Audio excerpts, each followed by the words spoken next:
Aspres-sur-Buëch est une commune française située dans le département des Hautes-Alpes, en région Provence-Alpes-Côte d'Azur. Entourée par les communes d'Aspremont, La Faurie et Veynes, Aspres-sur-Buëch est située à 26 km au sud-ouest de Gap. Elle est située à 750 mètres d'altitude. Le sommet de la commune culmine à 1492 mètres, sur les crêtes dominant le bois de Saint-Apôtre, aussi appelé la Longagne. Le Buëch, dans sa branche du Grand Buëch, affluent de la Durance et sous-affluent du Rhône, traverse le village. La commune est située à l'intersection de la départementale 1075, ancienne route nationale 75, reliant Grenoble à Sisteron par le col de la Croix-Haute, et de l'axe constitué par les 993 et 994A, puis 994, reliant Valence à Gap et Briançon. La commune est dotée d'une gare ferroviaire, desservie par les trains express régionaux reliant Grenoble à Gap, TER Rhône-Alpes, et sur la ligne Paris-Briançon, par Valence.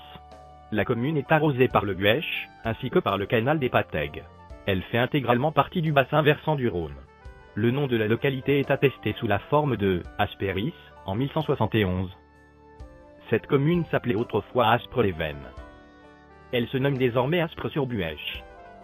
L'adjectif occitan, aspre, directement dérivé du latin, asper, désigne, comme le français, âpre, ce qui est dur, rude, rêche, raboteux, au sens propre ou figuré. Aspremont est une montagne d'aspect rude. Il est également admis que le terme aspre signifie terrasse, les toponymes qui en dérivent sont généralement des hauteurs escarpées. L'appellation sur Buëch fait référence bien sûr à la rivière qui traverse la commune. Le site est occupé depuis le néolithique, grotte des Gorges d'Aniel, oppidum gaulois, Serre-la-Croix, puis camp romain, montagne des Égaux, le bourg, propriété des comtes de Die, fut rétrocédé au XIIe siècle aux ex-arceaux de Montauban. Au XIe siècle, le monastère de Saint-Géraud de Riac y créa un prieuré sous le patronage de Saint-Géraud. Le retable provient de l'ancienne chartreuse de Durbon, dont les biens furent dispersés à la Révolution.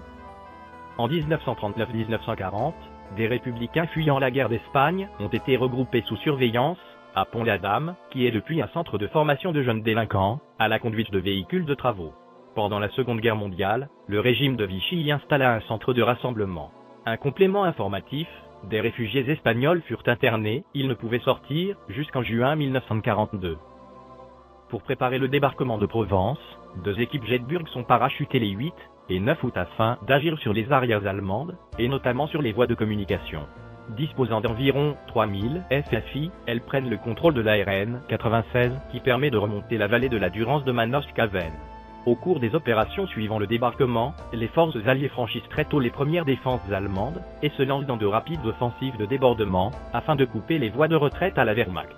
Une colonne, partie le 17 août de Vidauban, libère Sisteron le 19 août et continue en direction de Gap d'un côté et vers Crest de l'autre, en passant vers Aspres-sur-Buëch. Un groupe allemand y mène un combat de retardement, mais ne résiste qu'une journée. Le bilan est de 6 tués et 11 blessés du côté allié et au moins 21 tués du côté allemand. Aspres-sur-Buëch est donc libéré le 20 août. Pendant quelques mois, un centre logistique américain y est installé. Le monument aux morts des Premières Guerres et Seconde Guerre mondiale est situé en haut d'une colline, en centre-ville, d'où il surplombe le village. La mairie arbore un cadran solaire contemporain, réalisé par des moines orthodoxes.